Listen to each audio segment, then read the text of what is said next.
दोस्तों, रोज कुछ नया सीखने के लिए चैनल को सब्सक्राइब कर ले, वीडियो को ज्यादा से ज्यादा शेयर करें और कमेंट में नमो बुद्धाय लिखकर आज की इस कहानी की शुरुआत करें। बहुत प्राचीन समय की बात है। एक समंदर किनारे एक गुरु अपना आश्रम बनाकर रहा करते थे। हजारों शिष्य उनके पास शिक्षा ग्रहण करने आते थे और उनके साथ ही रहते थे। गुरु का ज्ञान देने का तरीका बड़ा अनूठा था। शुरुआत में अपने शिष्यों को उपदेशों के माध्यम से ज्ञान देते थे। उसके बाद वो अपने शिष्यों को उस ज्ञान का अनुसरण करने के लिए कहते थे और उसके बाद उसे व्यवहारिक जीवन में उतारने को कहते थे। एक दिन उस आश्रम में एक सम्राट अपने बेटे को लेकर पहुंचता है और गुरु से प्रार्थना करके कहता है कि गुरुवर, आप मेरे बेटे को अपने पास रखकर शिक्षा दें। आप उसे बाकी शिष्यों की तरह ही रखें, उसे साधारण तरीके से ज्ञान दें। उसे बिल्कुल ये नहीं लगना चाहिए कि वो एक सम्राट का बेटा है। बस आपसे ये विनती है कि आप उसे ज्ञान देने की कृपा करें। सम्राट की बात सुन गुरु कहते हैं कि ज्ञान इसी तरह ही लिया भी जा सकता है। यदि तुम स्वयं को दूसरों से बड़ा समझोगे तो कभी ज्ञान अर्जित नहीं कर पाओगे। यदि तुम्हें ज्ञान ग्रहण करना है तो स्वयं को दूसरों की भांति समान ही समझना होगा। यही ज्ञान ग्रहण करने का सबसे पहला नियम है, सबसे पहली सीढ़ी होती है। तुम निश्चिंत रहो, आज से तुम्हारा बेटा मेरी जिम्मेदारी है। इतना कहकर गुरु सम्राट के बेटे को लेकर समंदर किनारे टहलने निकल जाते हैं। आश्रम के सभी शिष्य सम्राट को देख रहे थे। सम्राट अपने बेटे को रथ पर बिठाकर लाया था, जिसे देख सभी शिष्य ये समझ गए थे कि ये नया शिष्य सम्राट का बेटा है, जिसके कारण सभी उनकी तरफ आकर्षित हो रहे थे। गुरु सम्राट के बेटे को लेकर समंदर किनारे टहल रहे थे और तभी वो जोर से रोने लगता है, क्योंकि सम्राट का बेटा महज 12 वर्ष का था। उसके पिता उसे छोड़कर चले गए थे। वो बच्चा अभी कुछ भी समझ नहीं पा रहा था कि उसके पिता उसकी भलाई के लिए उसे यहाँ छोड़कर गए हैं। ये देख गुरु कहते हैं कि बेटा, मैं तुम्हें चुप नहीं कराऊंगा कि आज बेशक मैं तुम्हारा आंसू पोंछ दूं, लेकिन कल फिर तुम स्वयं को अकेला पाओगे। इस जीवन में इंसान अकेले आता है और अकेला ही जाता है। जो व्यक्ति जितनी जल्दी इस बात को समझ ले, वो व्यक्ति उतनी जल्दी आत्मज्ञान के मार्ग पर निकल जाता है। गुरु आगे बोलते हैं कि जो व्यक्ति अकेले रहना सीख जाता है, खुद से प्रेम खुद ब खुद हो जाता है, और जो खुद से प्रेम करता है वो किसी के जाने का अफसोस नहीं करता, क्योंकि तब वो सिर्फ खुद से प्रेम करता है। धीरे धीरे तुम उस माहौल में ढल जाओगे। शुरुआत में तुम्हें दिक्कत आ सकती है, लेकिन कुछ समय के बाद तुम इसे आत्मसात कर लोगे और फिर यही जगह तुम्हें अच्छी लगने लगेगी। तुम्हें यह महल जैसा ही प्रतीत होगा। संध्या हो चुकी थी। समंदर के दूसरी तरफ सूर्य अस्त होने लगा था और अपनी लालिमा पूरे आसमान में फैला रहा था। बड़ा मनोरम दृश्य था और गुरु शिष्य को लेकर आश्रम वापस लौट आते हैं। शिष्य को भी आश्रम आने के बाद कुछ सांत्वना मिलती है, क्योंकि गुरु की आंखों में शिष्यों को भी एक अभूतपूर्व शांति दिख रही थी। और जब हम किसी एकांतवास गुरु की आंखों में ऐसी शांति देख लेते हैं तो हमारे हृदय से सारा भार हट जाता है, मन एकदम निर्मल हो जाता है। जब सम्राट का बेटा रात्रि में भोजन करने के लिए भोजन कक्ष में पहुंचा तो आश्रम के बाकी शिष्य उसके पास आते हैं, क्योंकि सभी ये जानते थे कि वो एक सम्राट का बेटा है और यदि हम उससे दोस्ती कर लेते हैं तो हमें आगे बहुत फायदा होगा। यही सोचकर आश्रम के बाकी बच्चों ने उसे घेर लिया। लेकिन कुछ बच्चे ऐसे थे जो अकेले रहने का महत्व समझते थे, जो दिखावे में यकीन नहीं करते थे। वो सम्राट के बेटे के पास जाने की जगह अपना पूरा ध्यान खाने पर लगा रहे थे और एकांत में बैठ भोजन कर रहे थे। कुछ समय बाद आश्रम के सभी शिष्यों के साथ सम्राट के बेटे की दोस्ती हो जाती है। वो उन सब के साथ घूमने लग जाता है, उन्हीं के साथ अपना ज्यादा से ज्यादा समय व्यतीत करता। आखिर सम्राट का बेटा था, उन्हीं सुख सुविधाओं में पला बड़ा था। आसपास बहुत से दास दासियां होते थे। इतने मित्रों को अपने पास इस तरह देख उसने वही दिनचर्या यहाँ पर भी अपना ली थी। गुरु ये सब बात जानते थे, लेकिन वो अलग तरह की शिक्षा देना चाहते थे।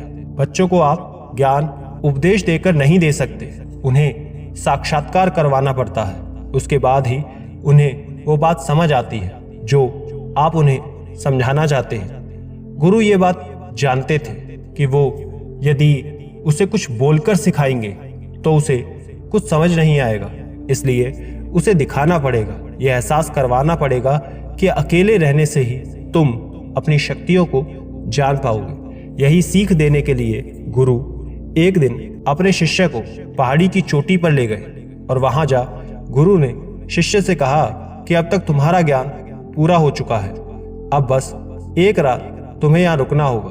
उसके बाद अगले दिन मैं तुम्हें तुम्हारे राजमहल शाम को पहुंचा दूंगा। ये सुन वो बच्चा बहुत खुश हो गया कि अब वो यहाँ से राजमहल वापस चला जाएगा। फिर से उसके पास दास दासियां सभी भोग की वस्तुएं होंगी, मैं आराम से वहां पर रहूंगा। उस शिष्य ने गुरु से पूछा कि गुरुजी, आप मुझे आज रात इस पहाड़ी पर क्यों छोड़ रहे हैं? आखिर मुझे कौन सा आखिरी ज्ञान यहाँ से मिलेगा? तब गुरु ने मुस्कुराकर कहा कि यहाँ पर तुम्हें चट्टान के पीछे छिपकर बैठना होगा। यहाँ रोज रात में बाज आता है और तुम्हें उस बाज को ध्यान से देखना है, उसकी हर हलचल को बारीकी से देखना है, उसकी गतिविधि को देखना है और अगले दिन तुम उस बाज की खूबियों को मुझे अगर बता पाए तो मैं तुम्हें तुम्हारे राजमहल वापस भेज दूंगा।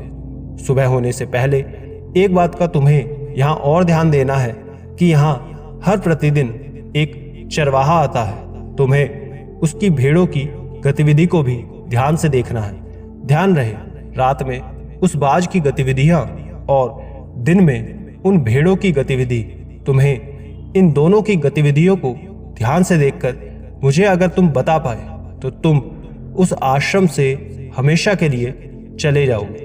तुम यहाँ आजाद हो जाओगे, तुम्हारा ज्ञान पूरा हो जाएगा। मैं तुम्हारे पिता को कह दूंगा कि यह बच्चा आश्रम का सबसे ज्ञानी बच्चा है। इतना कह गुरु अपने आश्रम लौट आते हैं और वो बच्चा वहीं पर रुक जाता है। शिष्य उस चट्टान के पीछे खड़े होकर बाज के आने की प्रतीक्षा करने लगता है। काफी देर इंतजार के बाद बाज वहां पर अपने बच्चों के साथ आता है। शिष्य ध्यान से उसकी सारी गतिविधि को देखता है और अगले दिन जब चरवाहा अपने भेड़ों को लेकर वहां पर पहुंचता है तो वो वहां पर अभूतपूर्व दृश्य देखता है।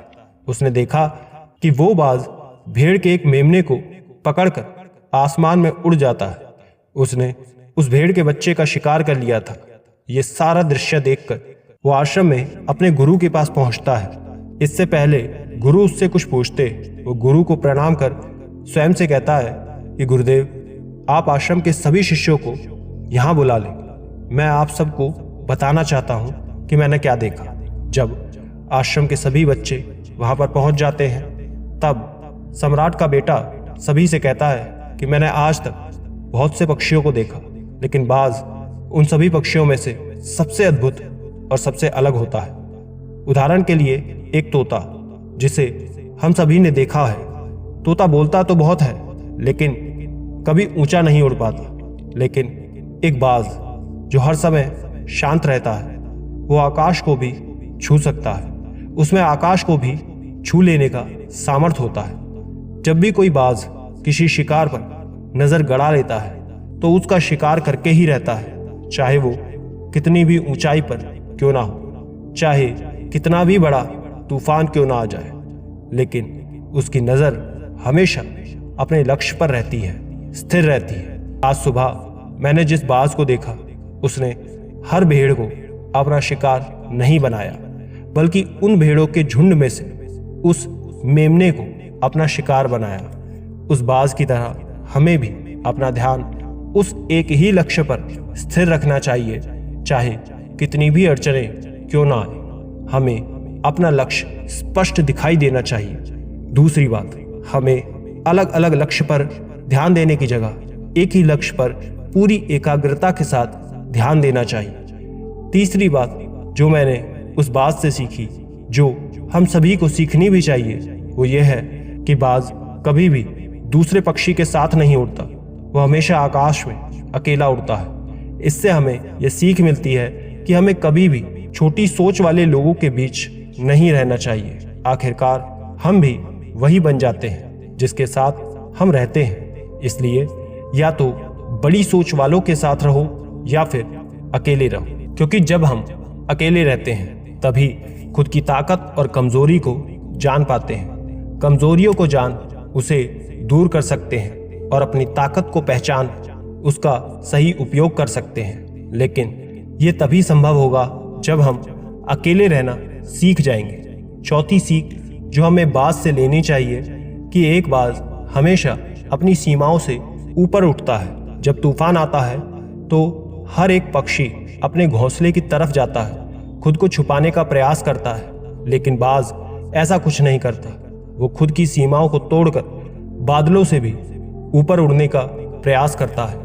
हवाएं उसे थपेड़े मारती हैं, पंख उसके भारी हो जाते हैं, पानी और धूल की वजह से उसे कुछ दिखाई नहीं देता, लेकिन वो फिर भी आसमान की तरफ उड़ता रहता है और अंततः वो बादलों से भी ऊपर निकल जाता है और तब तक उड़ता रहता है जब तक मौसम ठीक नहीं हो जाता।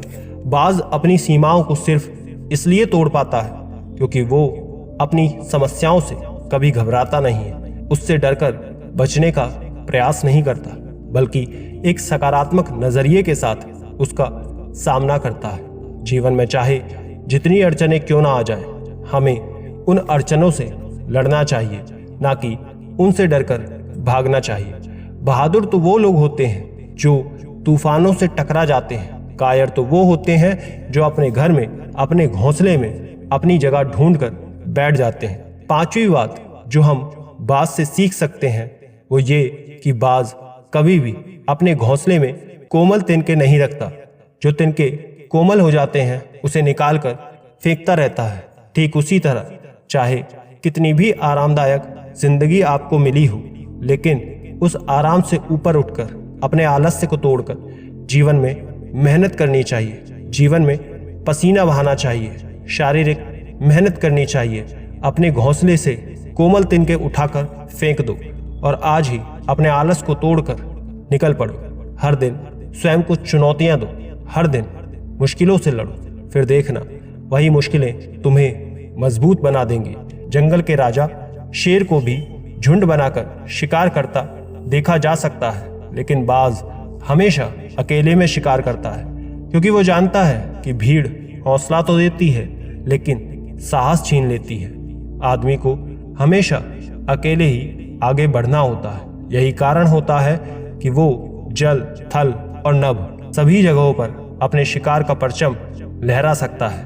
बाज की उम्र लगभग 70 वर्ष की होती है, लेकिन 40 साल में ही उसका शरीर बूढ़ा हो जाता है। नाखून उसके पैरों में धंसने लगते हैं, पंख उसके शरीर से चिपक जाते हैं, उसकी चोंच मुड़ जाती है, उसका शरीर भारी हो जाता है। ऐसी स्थिति में शिकार करना तो क्या, उड़ने की भी हालत नहीं रहती। ऐसे में उसके पास केवल 2 विकल्प होते हैं। पहला, या तो वो खुद की इस अवस्था को स्वीकार कर ऐसे ही भूखा प्यासा मर जाए या किसी दूसरे जानवर का शिकार बन जाए, और दूसरा विकल्प ये होता है कि वो 6 महीने तक बहुत ही दर्दनाक प्रक्रिया से गुजरे और खुद को पहले की तरह फिर से मजबूत बना ले। लेकिन बाज तो बाज है, वो दूसरा विकल्प चुनता है। इसलिए वो खुद को सबसे ऊंचे पहाड़ पर ले जाता है, जहां वो खुद की चोंच से अपने सारे पंख खींचकर उखाड़ देता है और फिर चट्टान पर अपने पैर मार मार कर अपने पंजे तोड़ देता है और उसके बाद उसी चट्टान पर अपनी चोंच को पटक पटक कर तोड़ देता है और इस लहूलुहान अवस्था में खुद को दूसरे जानवरों से छिपाता फिरता है और अगले 6 महीने तक वो इसी दर्दनाक प्रक्रिया से गुजरता है और इंतजार करता है नई चोंच, नए पंख और नए पंजों का।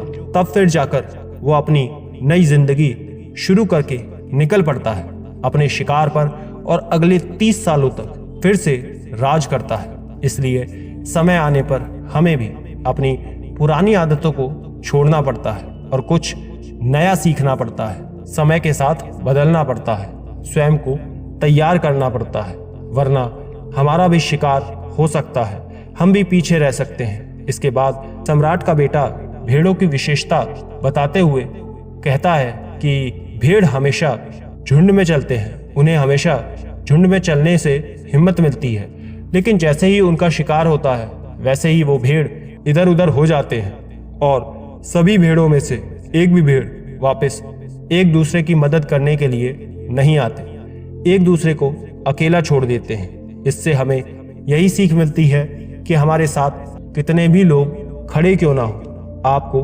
कभी किसी पर यकीन नहीं करना है। बस यकीन करना है तो खुद पे करो, क्योंकि बुरा समय आने पर वो भीड़ कब आपसे अलग हो जाएगी आपको पता ही नहीं चलेगा। गुरु को प्रणाम करते हुए सम्राट के बेटे ने गुरु से कहा कि गुरुवर, यदि मुझसे कोई सीख रह गई हो तो कृपया कर आप मुझे बताएं।